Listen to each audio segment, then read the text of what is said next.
Across this country, two crises have converged. Protests over the death of George Floyd and the pandemic. The virus is still spreading in several states. The U.S. death toll now topping 104,000, the most in any country by far. CBS's Meg Oliver has more.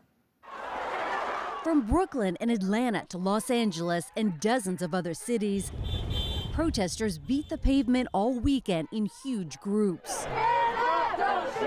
No social distancing, Minnesota Mayor Jacob Frey. We're in the middle of a pandemic right now. We have two crises that are sandwiched on top of one another.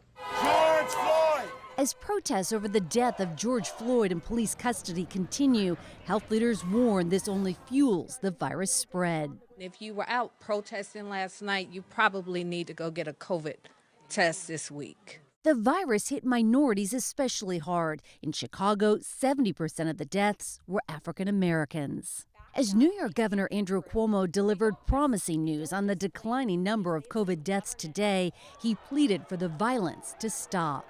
Burning down your own struggling businesses, people who are trying to bring back the community, never makes sense. Efforts to combat COVID-19 have led to the worst economic crisis since the Great Depression, with 40 million people out of work. One more match in a firestorm over racial inequality, dire health concerns, and economic despair for so many.